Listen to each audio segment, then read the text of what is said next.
Hello, welcome. My name is Amber. This is my channel of Foxglove's Handiwork, and I am making a baby quilt.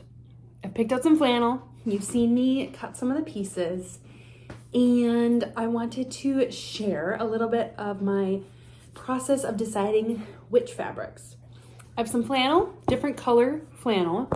This project was mainly inspired by this print, which I bought at Joann. It's in their clearance kind of remnant area.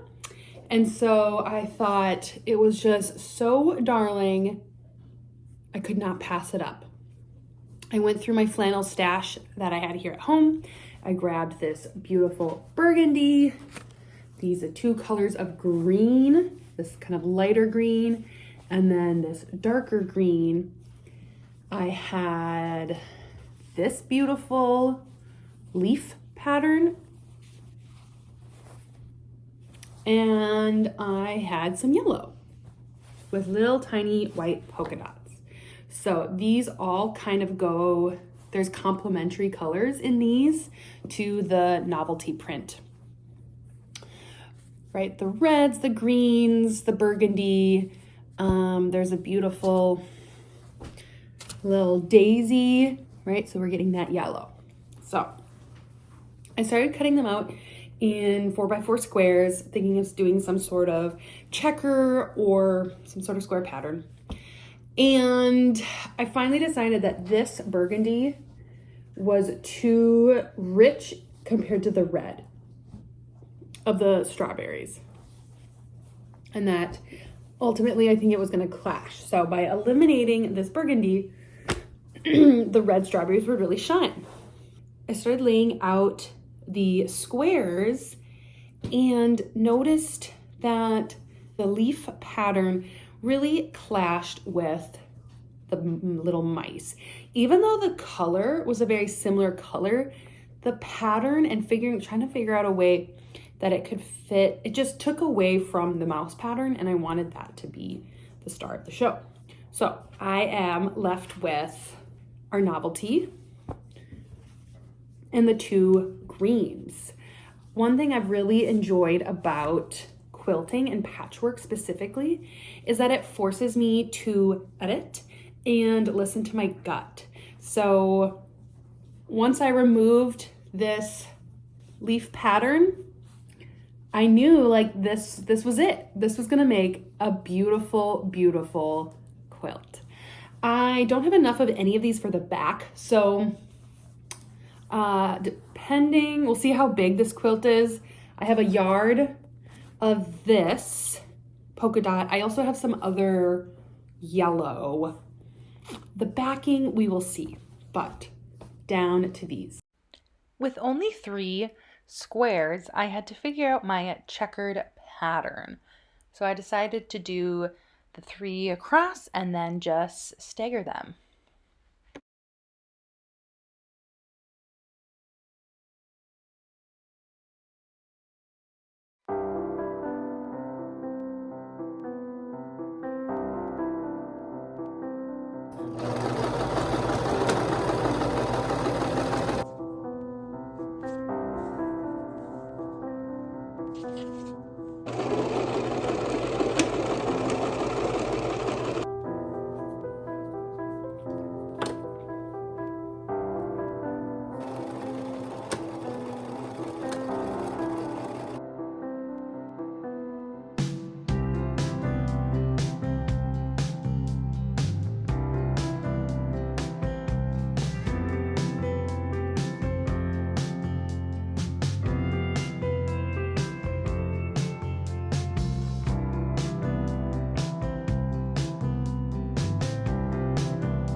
So I think I'm gonna do a traveling pattern.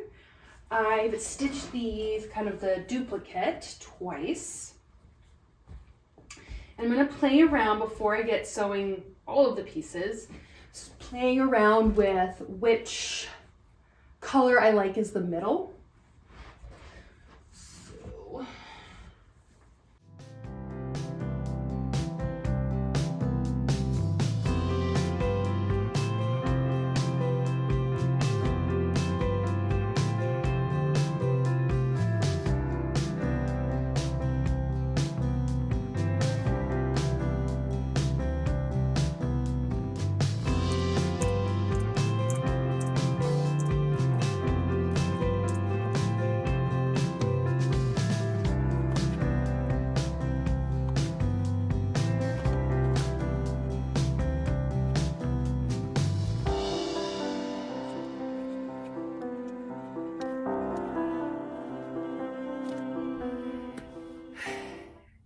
You've seen me lay this out. If you hear guitar, my husband's practicing guitar. I've laid this out. I like the diagonal lines. I thought maybe I'd do like a zigzag, but I like the diagonal lines. And before I iron the strips, I want to get the strips the same length, because right now they're diagonal. Because my plan is once I have the order, then I will alternate the seams, which way I iron it from either left or right, so that it alternates. So when I sew row 1 to row 2, those seams are going against each other, so it fits nice and snug. So that's why I haven't been ironing. Definitely should have ironed more of the flannel before I started sewing, so that's why some of the pieces are a little wrinkly. But you know what? My iron's upstairs and didn't feel like coming up. So we're going with it. And I have brought up, oh, that's the scrap, the other pieces to make this now a rectangle and figure out what pieces need to get sewn to make that happen. I have just realized that the piece, like these extra pieces, will go over here. So the gaps here, I'll rip the seams here, and then that piece will fit over here. So I may not even need the extra scraps.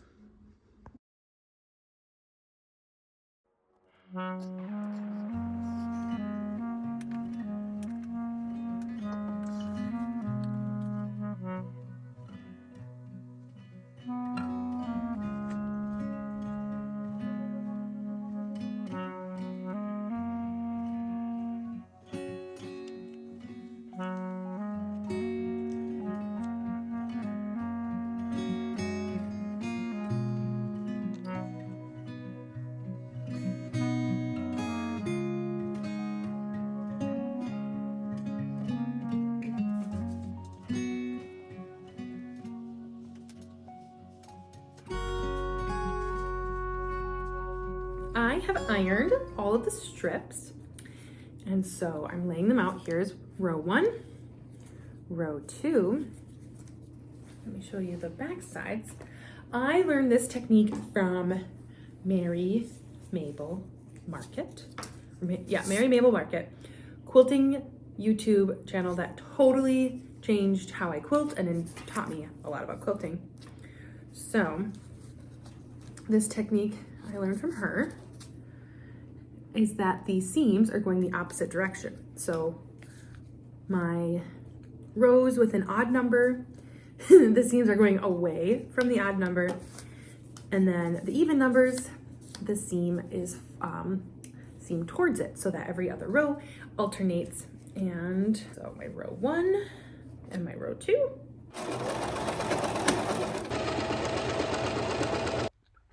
As I start sewing the rows together and they start building and building, the top of the quilt is starting to come together.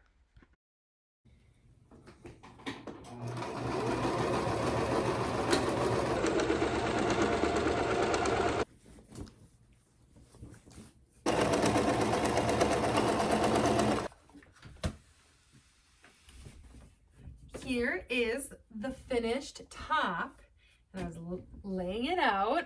I'm kind of bummed. I wish I'd done the mice going this way, so you could have seen. You probably can't see it, but oh well. So laying this out on the bed here, and then I decided to go with this for the backing if I had enough. This is kind of my first choice because it's the yellow with the little white polka dots. It's probably not there is fabric that could be more complimentary, but this is what I have, and I just laid it out. It's like perfect. It fits perfectly. Like I don't think I even could have planned that any better. I'm going to show you. So there's that corner. So it's just like a few inches. So I reversed it so you can see here's the yellow fleece. It's literally perfect. I'm pretty shocked. Now I need to find some batting, and I have some in my stash, and then decide which thread I'm going to use to hand sew it, or hand quilt it. Here's some batting. It looks like...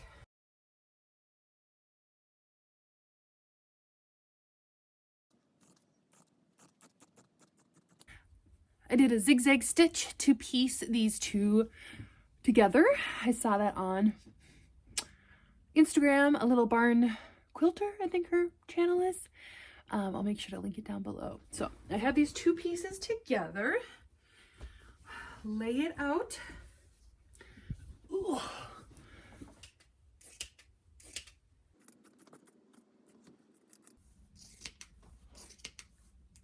Kind of eyeballing this seam. You can't really see it on the camera, but to run parallel with this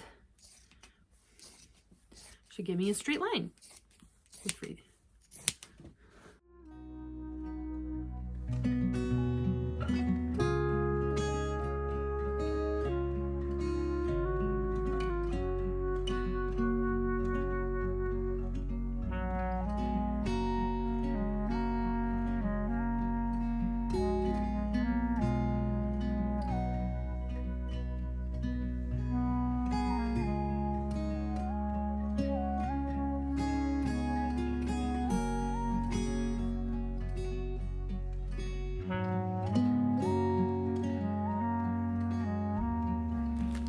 Now for picking the thread that I'm going to use. I got this little ball of twine thread that I got at a yard sale. This one says mercerized fast color crochet cotton silatine Sansu, Fall River, Massachusetts.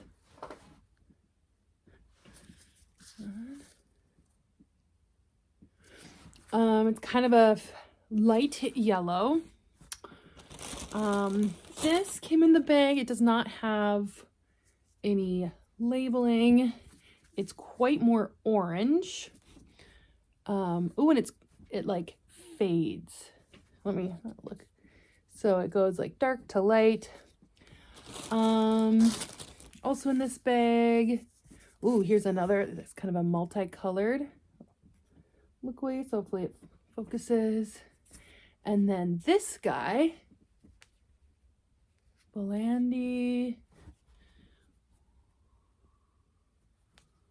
made in Romania, pearl cotton.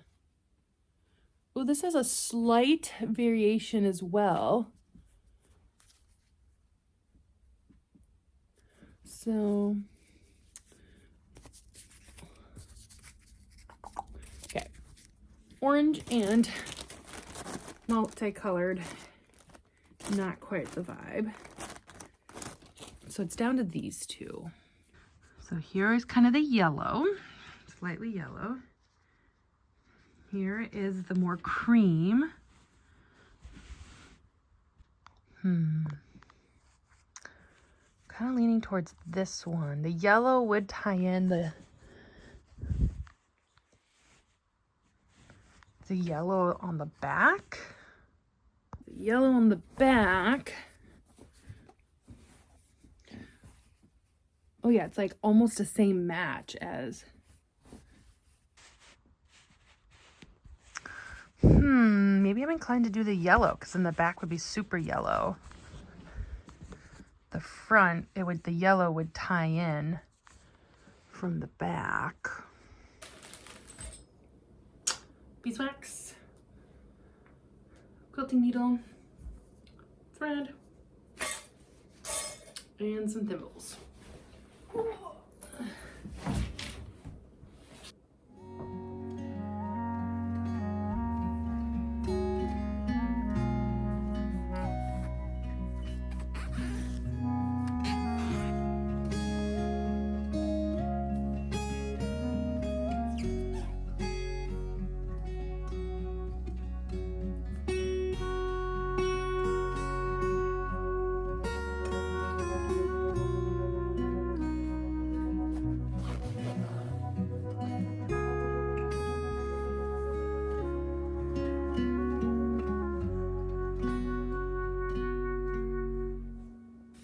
So I'm going on the diagonal here and I'm scoring it with the needle just to help give me a guide. We'll see how that goes.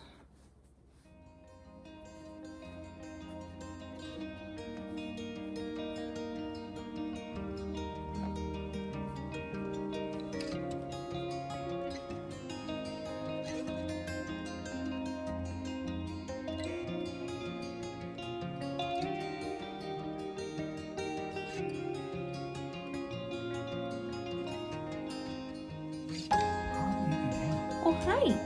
Oh, hi. Hi. You say hi to the camera? Oh, it's a sharp needle. Oh, yeah.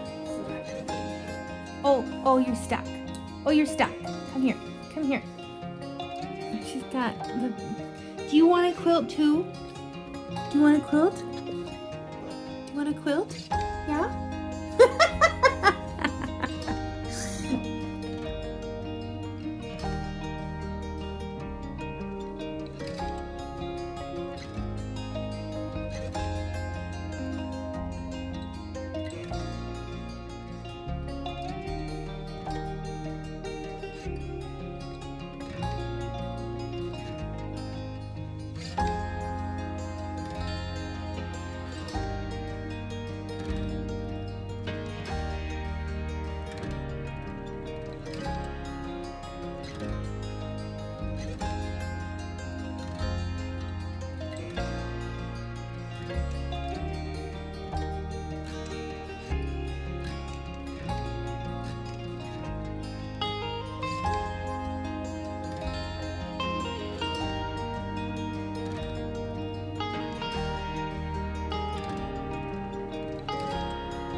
Good morning. I have started sewing at the crack of dawn because I want to get this finished, hence my hair. But I decided to use this novelty pattern with the mice and the sunflower strawberries, it's early, for my binding. And I am stitching the ends together and I'm being mindful that, so the angle, right, to get that diagonal, do at a right sides together, 45 degree, or not 45, 90 degree angle, perpendicular. But when this flaps open, see how the mice, the orientation is different? I want it to be the same. And so it just adds another complexity to putting these pieces together. There we go.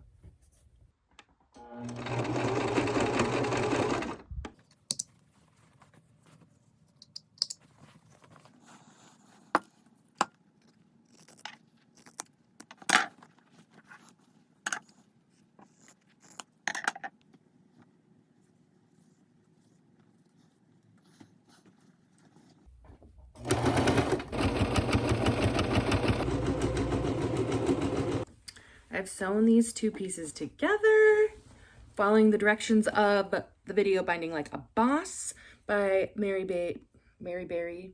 Nope, not Mary Berry. It's not baking. Mary Mabel Arquette.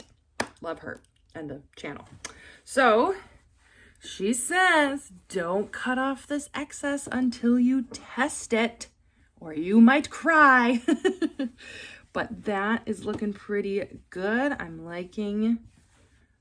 Good, so I'm feeling safe to cut the excess and I will sew it down.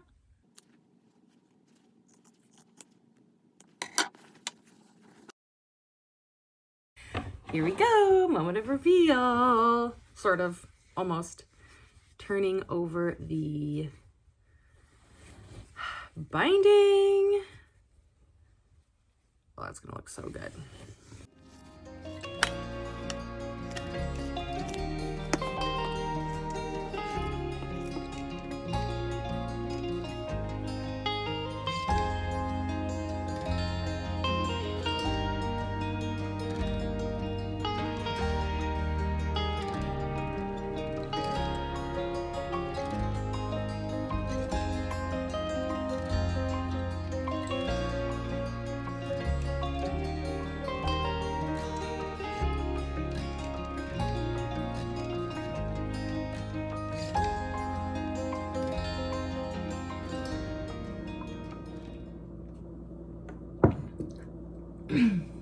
currently in my kitchen because my house is south-facing and it's morning, so it is getting the best light.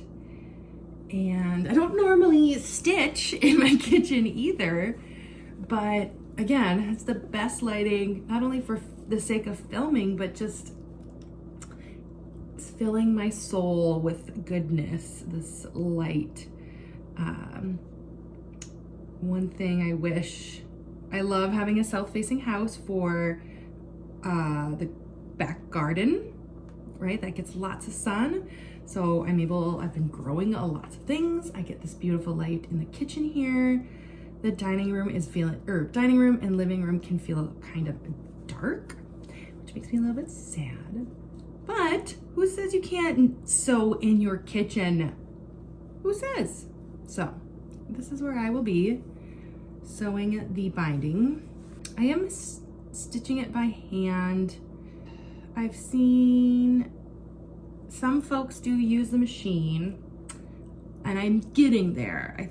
I've done it once, but because I'm still learning, didn't always cover over the stitches for before. So I'm finding I use the machine to sew down the first part and then wrap it over and cover it and do an invisible stitch to sew down the binding. So this is where I'll be.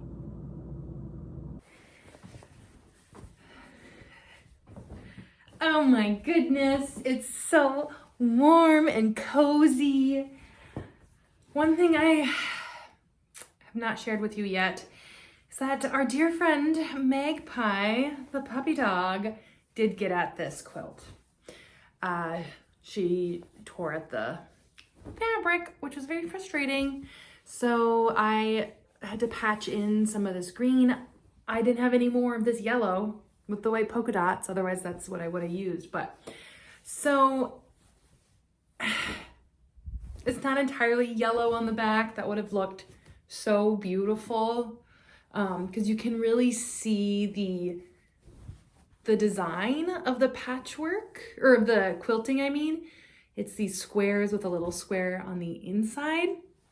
Part of the reason I decided to do that quilt design is I initially started quilting diagonally on the dark green squares, and then did the same distance the other direction. So here it was a green, this side it was green, but over here it goes through here. And as I was looking at it, this square, I was like, shoot, that's kind of a big surface without any patchwork, or keep saying that, without any quilting. And I kind of had regretted not doing like stitching, nothing stitching. So if I'd done like dark green, the light green, novelty, that would have been made smaller squares. But then I had this idea of doing little squares inside the bigger square, and I just did it by kind of going in, so it's like a quarter piece. It's harder to see on the novelty, and it turned out really cool. So like on the back here, since it's a solid color, you can see that. Well, this dear blanket is ready to go to its new home. I'm excited to hand deliver it to the little baby it's going to. Thank you so much for following along. If this is your first time finding me, my name is Amber. I'm all about cozy crafting and thrifting and DIYing and ways to live more sustainably. If you enjoyed this video, consider giving it a thumbs up, a subscribe, and I'll see you in my next video.